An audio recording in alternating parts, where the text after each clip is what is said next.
আসসালামু আলাইকুম। আজকে আমরা চলে এসে পড়ছি ঘাসের বাগানে।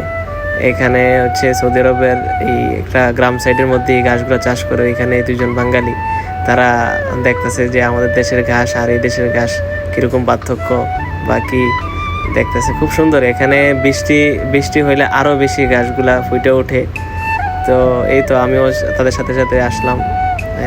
এখন দেখেন এই যে এই মোটরগুলোর মাধ্যমেই এই ঘাসে পানি দেওয়া হয় এবং এগুলা মাটি থেকে অনেক গভীরে পানিগুলা তোলা হয়। এখানে দুইটা মোটর আছে, দুইটা মোটর দিয়ে পানিগুলো তোলা হয়। তো এখান থেকেই দেন এগুলা ঘাসে পানি ছিটানো হয় এবং এটা ছিটানোর জন্য এক ধরনের মেশিন ব্যবহার করা হয়। এই মেশিনটাও দেখাচ্ছি আপনাদেরকে।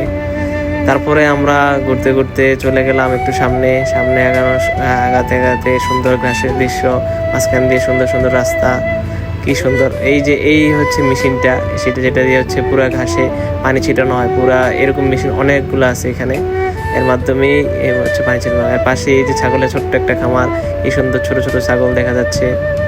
তো মূলত সব মিলে খুব সুন্দর একটা পরিবেশ।